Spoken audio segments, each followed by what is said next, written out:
Where are you located? What type of relaxer do I use? What color do you use, jet black or blue black? Where can I get them ourselves? How often do you relax your hair? Let's get into it. Hey y'all, welcome back to the channel. I'm Brandy Lucas. Thanks for joining me. I'm gonna field your short hair and relaxed hair questions. Let's get into it. Quick question. What is the name of the spray that you're using to fill in those spots? In this video right here, I was showing a pixie style on one of my guests, and because she had a spot of thinning in her hair, and a lot of my guests, I use this trick. I guess it ain't a secret trick if I'm about to tell y'all, but I actually have a video about it too. I use hair fillers.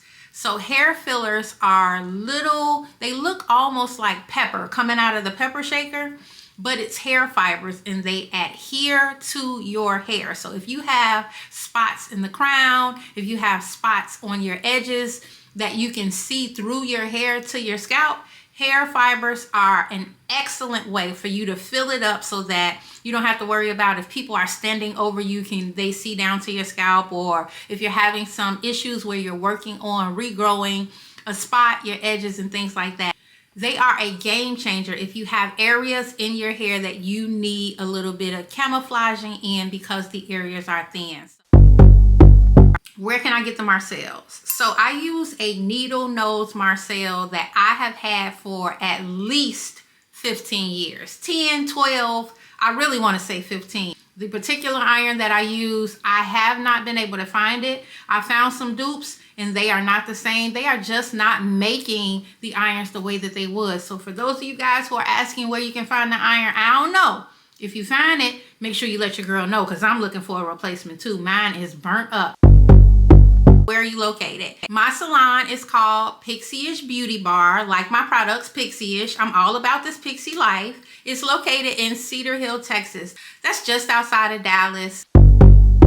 Any recommendations on where to find comfortable headbands? A lot of them squeeze too much for me. A while back, I created a video sharing how I use headbands to accessorize my pixie. I'll link the video so you can check it out if you're interested in some ways to spice up your style for headbands. And I am a headband lover, y'all. Some places you can get them are Target, Aldo. I'll do a little research and find some that I have my eye on for the spring, and I will link them below.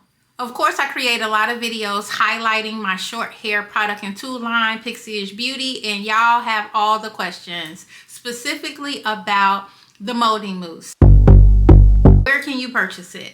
So if you're in the Dallas area, you can always purchase on our website, pixieish.com. I'll make sure that it's linked below. And set your order for in-salon pickup. You can come by, we can chit-chat, kiki a little bit. You can pick up your order and save on shipping. If you are not in the Dallas area, you can shop on our website utilizing that same link and we'll ship your order. So if you're interested in any of our products, I'll link a video that lets you know all about them. This little link section is going to be long today, but you'll find all the resources down there. How often do you relax your hair? I've talked about this in a lot of videos because people ask this a lot. Right now, I recently put some permanent color in my hair. I know, it's against all of the rules and everything I've been saying to y'all, but I'm doing something this year. I don't even know what I'm doing this year, but something has come over me and I'm a rule breaker this year. So let's put that to the side.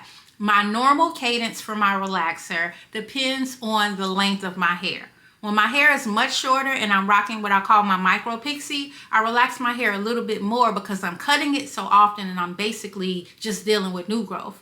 So if I'm rocking a super short style, I generally relax my hair full head about every 4 weeks. If I have a little bit more length, maybe like this style or longer, then I'm stretching my relaxer out a few weeks from that because I don't necessarily need it to be bone straight. When I use that Pixie-ish firm hold mousse and really wrap my head up, y'all have probably seen me wrapped up like a mummy under the dryer. It really does a good job of smoothing that new growth out to where I don't need to relax it as often if I have a little bit of length. So If I'm shorter, I do it about every 4 weeks. If I'm a little bit longer, it's probably about between 6 and 8 weeks. Now, a partial relaxer, I do far more often because my sides are always really short. That hair is constantly getting cut and it comes in as new growth and it be looking a mess. So I do a partial relaxer more often than that. But in regards to a whole relaxer, that's generally how I time them.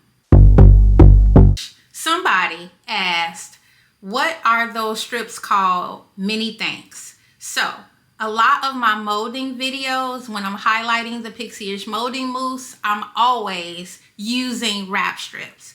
Wrap strips are not the same thing as neck strips. So neck strips, they look the same. It's easy to get confused. If you're a short hair cutie, you probably have purchased the wrong thing one time and realized. And you know you got the wrong thing if every time you're stretching the strip around your head is popping.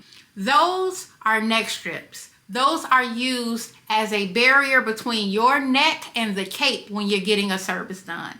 Wrap strips have more of an elasticity to them. They can stretch without popping, and they're made for going around your style and keeping the hair in place and molded to your head.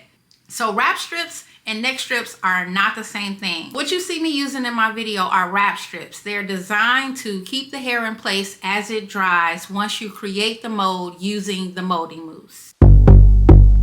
Another relaxer question I get all the time is, what type of relaxer do I use? It varies. And I've always treaded light when I answer relaxer questions because there is not a one size fits all. As a professional, I highly stand by the fact that chemical services should be done in salon. But I know folks be out here relaxing their hair all the time. I don't want to be the person who's telling you what to do and it goes bad. I use Influence Relaxer, which is a salon focused brand. You can't buy it in a beauty supply. However, sometimes when I'm not at the salon and I didn't bring product home, I will run to the beauty supply and get me a relaxer. And when I do, I use the Mazzani Butter Blend Relaxer. I can't even believe I'm telling y'all this, but that's what I use. Y'all be going off about these relaxers. In my video, texturizers versus relaxers, which is best, y'all had the most questions that I think I've ever gotten on any of my videos. Rochelle Motley 5503 asks, can I relax 2 weeks after texturizing? I didn't like the texturized look. The answer is no. That video goes into depth with relaxers and texturizers and more of the chemical compositions of both products. So if you're interested in that, check it out. But no, if you texturized your hair 2 weeks ago and you go in and put a relaxer on it, you are definitely over processing the hair.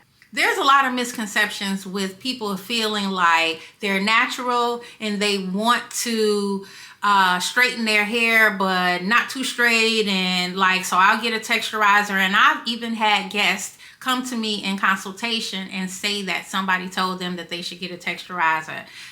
Everybody runs their business and they see hairstyling their own way. Personally, I don't believe that texturizers are something that people should lean into. But if you want all of the details on why, check that video out.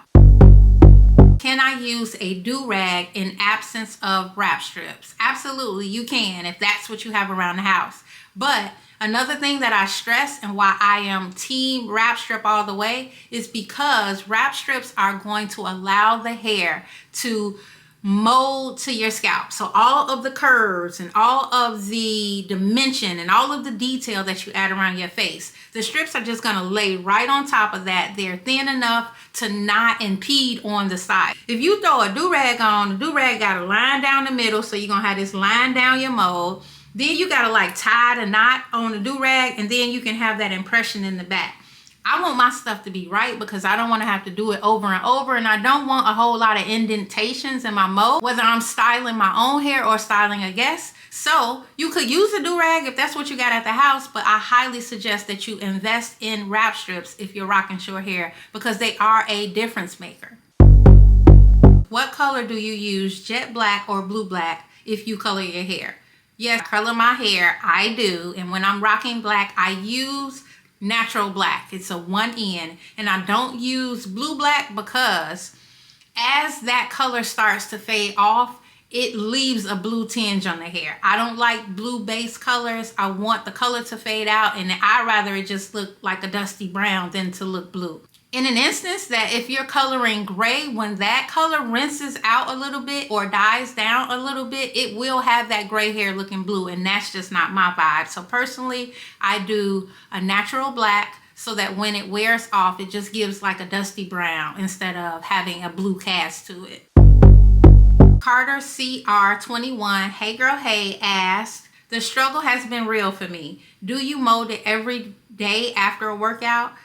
I was doing that and it got old. Girl, I understand. Working out with short hair is working out with hair as a woman. I want everybody to feel seen, but specifically with short hair, no, I don't mold my hair every day.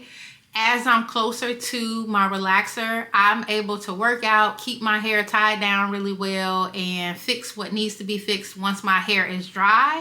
If you want to see my whole workout with short hair routine, that's the video to watch. I don't mold my hair every day. I do dry molding in between, which means that I use the Pixie-ish molding mousse on my hair dry to create some face framing, or to lay my back down, my sideburns down if I need to. I'll put my strips on it and let that dry without starting from a freshly shampooed head. I don't do it every day, but sometimes it calls for that. Working out with short hair is a little bit complex, but it's definitely something that you can master. Check out that video.